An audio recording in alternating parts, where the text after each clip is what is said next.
xaaladda magaalada Beledweyne ee gobolka Hiiraan saaki way cakiran tahay sidii maalmihii la soo dhaafay oo kaleete fatahaadda webiga Shabeelle uu ku sameeyay ayaa sii kordhaysa marba marka ka dambayso waxa jira dad fara badan oo ku go'doonsan xaafadaha qaarkiis oo ilaa hadda loo leeyahay gurmad in loo sameeyo maadaama adeegyadii ay isla isticmaalayeen ee doomaha ay qaarkood cilado ku yimideen hal ka mid ah doomihii ayaa shaqeynaya oo waxaa lagu raadinayaa meydadkii shalay dadkii doonta la qalibantay oo qaarkood saaki laba qof oo kamid ah meydkooda la soo helay oo midna la aqoonsaday midna weli la aqoonsan yahay oo ay yaalaan deegaanka Shabeellow oo ay kamid tahay adeega lagu soo bixiyo doomaha marka isku socodkii kaleete iyo dhaqaaqii kaleete magaalada oo gudaha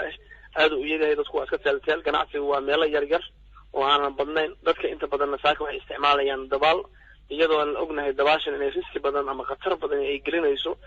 dadka isticmaalaya wadada isku xirta Aljaalle ay Majanta Kundisha iyo Beledweyne waana meesha ugu halista badan oo ay biyuhu dadku ku qaadaan ama dadku ugu badan meesha ay ku geeriyoodeen waa inta u dhaxaysa Aljaalle iyo magaalada Beledweyne waana meel ay biyuhu ka yimid dhinaca waqooyiga magaalada Beledweyne ee u gudbaya koonfurta ama webiga ay soo maraan waana biyaha ugu badan ee deegaanka barakiciyo marka xaaladda magaalada Beledweyne marka saaka laga soo tagay doontii shalay qalibmatay wax khasaaro oo ay saaka geysteen ma jiro ilaa xalay fiidkii ayaa waxaa jiray laba qofood oo kaleete oo iyagana wadada aan hadda ka sheekeynaya isku xirta Beledweyne iyo Aljaalle ay rabeen inay ku safraan xilli habeen ah labadii qofood waxay qayb ka noqdeen dad kale la yahay oo 7 ahayd markii hore hadda waxay noqdeen 9 oo labadaas qofood ayaa dib xalay uga darsoomay waxaana labadaas qofood ay wadaceen buundada Nuur Xawaad ama wadada isku xirta Majanta Kundisha iyo Beledweyne qof kamid ah dadka labadaas qofood ayaa ku dhacay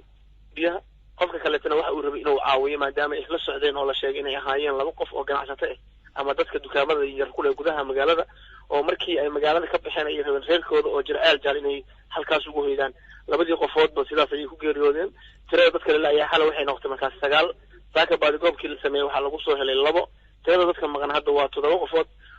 waa inta dadka la yaqaano wayn dad aan la aqoonno way iska dhici karaan inta ka sii badan inay doonta saarnaayeen maadaama dadkii doonta saarnaa ay tira rasmi oo sax ah aysan sheegi karin oo ilaa hadda dadka qaarkiis ay shoogsan yihiin markii aad la hadasho waa garatay inta la soo badbaadiyay nolosha lagu helay dadkii doontu ay shalay la gadoontay tirada 14 qof lagu sheegaya maxaad ku biirin kartaa qaybtii hore ayay ahayd 14ka aniga ilaa shalay dhan waxaan la shaqeynayay qolada gurmadka waxaana ka jawaabayay telefoonka dadweynaha ay soo waxaan wuxuu ahaa telefoon aan gacanta ku hayo markii hore waxaan soo badbaadinay ama aniga dadkii aan la socday guddiga 14 qofood gelinkii dambe shalana waxaa la soo badbaadiyay ilaa 8 qofood marka la isku daro waxay noqonayaan 22 qofood doontana waxaa la sheegay inay saarnaayeen dad ka badan 30 qof waxaa sidaas xaqiijiyay guddoomiyaha gobolka Hiiraan Cabdifataax oo doonta saarnaaya sheegay in dadka doonta saarnaa ay 30 qof ka badnaayeen marka 8 qof oo meel iyo 14 qofood oo markii doonta dhacdaba meel masaajid ah darbigiisa inta badan qabsaday oo aysan 14 kaas qofood markii horeba way ka badbaadeen laakiin 8 qof oo kale taa waxa laga soo helay meelo kala duwan oo xaafado ah oo siyaabo kala duwan qofba oo si geed u qabsaday marka meesha ay doonta ku gadoontayna ay dadka 14 ka laga soo qaaday 8 kalena xaafadaha laga soo raadiyay waxaana gurmadka shalay oo ahaa mid ay ka qayb qaadanayeen Amazon iyo qaramada midoobay diyaarada ay soo direen oo lagu baabigoobay dad wal oo geela saaran maadaama biyaha iyo deegaanku ay biyo qoreeyaan meesha doonta ku qalibantay waxa la yiraahdaa xaafada dhagax jibis iyo biyaha qoreeyo ma arkaysid wax oo dhagax jibis iyo meesha kale ee saaka labada qof laga helayna masaafo intee laga isu jira magaalada qiyaastii waxay u jirtaa ilaa 4 kiiloomitir dhinaca koonfur bari waxa la yiraahdaa tuulo la yiraahdo Shabeellow oo dadka beeraleyda ay degan yihiin ayaa laga helay maadaama tuuladaas ay biyaha dhinacaha ka mareen oo dadkii tuuladaas si deganaa ay ku jiraan waxay arkeen meydkan oo meesha maraayo kadib dadkii deegaanka is wacay kadib ay ku guuleysteen inay soo qabtaan midkii hore kadib markii midkii hore ay qabteen kadibna waxay sameeyeen inay diyaar garow galaan si wax kasta oo meyd ah oo soo baxo oo biyo soo qaadaan inay halkaa uga qabtaan isla markii haddana waxay ku guuleysteen in qof kale ay haddana isagoo meydkiisa halkaa maraya haddana ay helaan oo ay soo saaraan waana dadkii lala ay qayb ka ahaayeen labadaas qof mid waa ganacsade aad deegaanka looga yaqaanayo Shariif Carabi ayaa la yiraahdaa qofka kale tan ilaa hadda waa la aqoonsan lahayd dadka qaar ayaa hadal hayn kala duwan isku wado waxa la sheegay in guddoomiyaha dhalinyarada Shibis oo uu joogay isla markaana uu la socday duqa magaalada uu yahay qofka meydka halkaas yaala laakiin ana la xaqiijin karin ilaa hadda qofka uu yahay maadaama wajiga iyo qofka midabka aad u burburay oo dadka deegaanka oo aan la hadalnay sheegeen aan la xaqiijin karin ilaa qofkii ehelka ahaa ee sida rasmiga u yaqiin inuu yimaado oo wejiga maahina meelaha kale ka aqoonsan karay sidaas mooyaane ilaa hadda waa la garan lahay waxaana lagu hayaa weli deegaanka Shabeellow. Maxamed, boqollay ku qiimay magaalada inta ay biyuhu gaareen ilaa iyo intoo kale aad ku sheegi lahayd? qiyaastii biyuhu waxay gaareen 75%. 75% ayay magaalada biyuhu gaareen. meelaha qaar biyuhu waa gaareen laakiin haddana dadku waxay ku jiraan dhismayaal iyo meelo kore iyo ay ku jiraan iyo dabaqyo iyo laakiin 75% magaalada biyaha waa qaadeen. inta soo hartay biyaha way ku dhex jiraan laakiin way ku dhex noolaan karaan macnaha meel ay joogaan waa meel lagu ganacsan karo waa meel la socon karo. hadda isbitaalka Beledweynaha saacado ka hortagay bukaanna ayaa jiifay biyahana isbitaalka way ku jiraan xitaa farmashiyo waxay qaadeen daawada ku jirtay oo isbitaalka khasaare xoogana soo gaaray. gaal sidaa dadka lagu xareeyo oo isbitaalka dadka maxaabiista lagu hayo biyaha harqiyaan maxaabiista waxa ugu wardanbeysay iyagoo meel geed ah la hoos dhoobay oo askartu ay dhinacyaha ka jiraan waana maalin ka hore ahayd biyuhuna way kasii bateen marka ka dambayso. marka lama oga hadda xaalkoodii maxaabiistu waxay ku dambeeyaan. maxaabiista ilaa hadda xaaladooda lama ogo waxaan isku dayay saakin aan la hadlo qeybaha talifyada ciidanka iyo maxaabiista hayo laakiin ima suurtagelin inaan la hadlo ama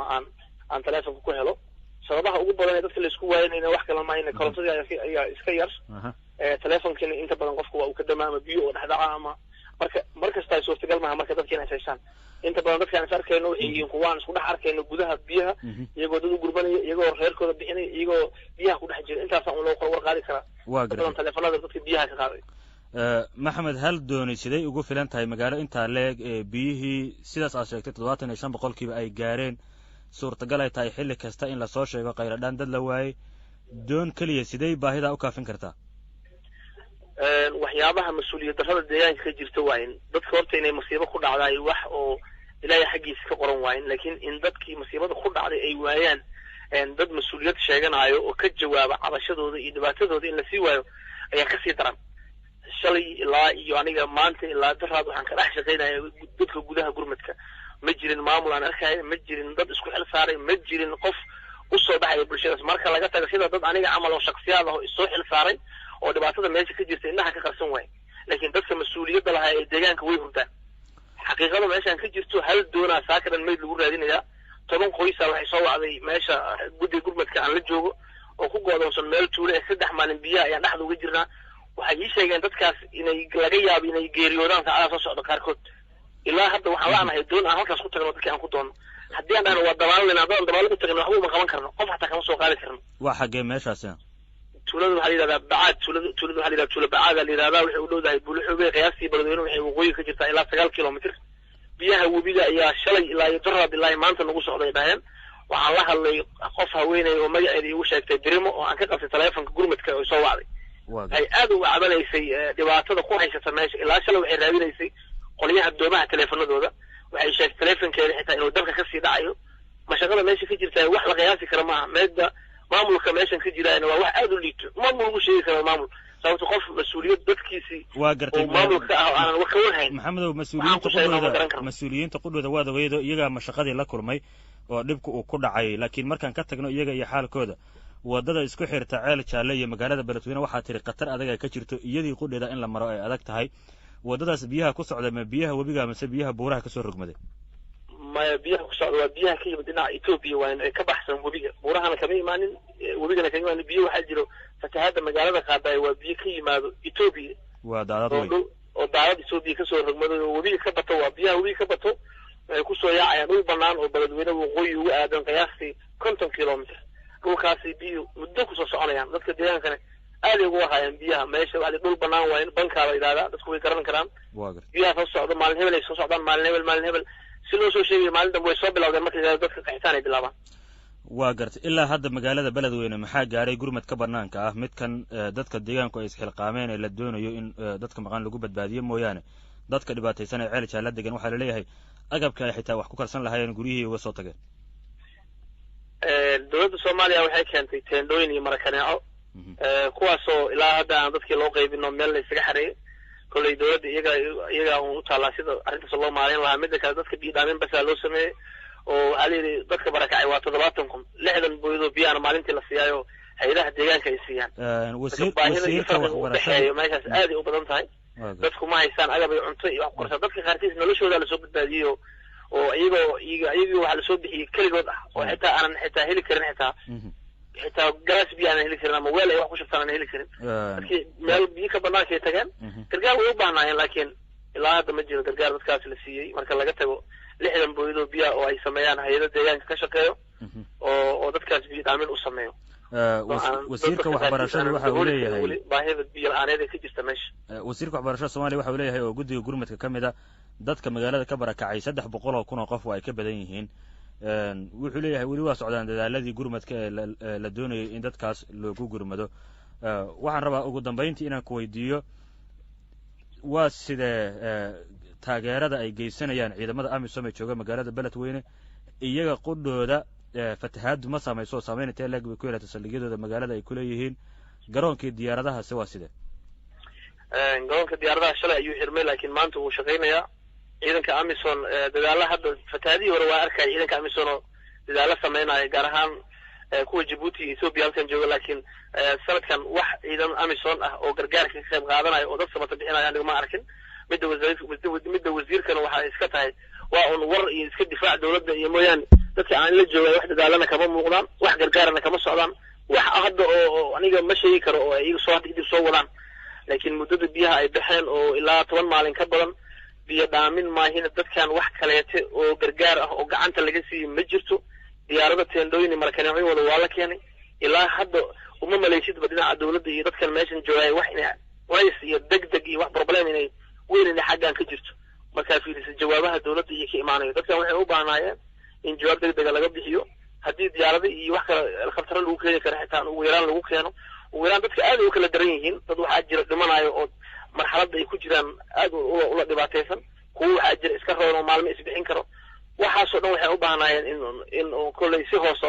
loogu daadego kaalmayntooda laakiin waxyaabaha gurmada la gaarsiiyay Beledweyne waxaan biyo ahayn aniga inta aan joogay ma arkin anna waxaan qayb ka ahaa dadka gurmadka sameynaya oo si shakhsi ah u sameynaya mana arkin ilaa hadda wax oo gargaar oo dadkan la soo gaarsiiyay ama kuwa gudaha ku jira ama kuwa dibadda marka laga tago biyo dhaamintaas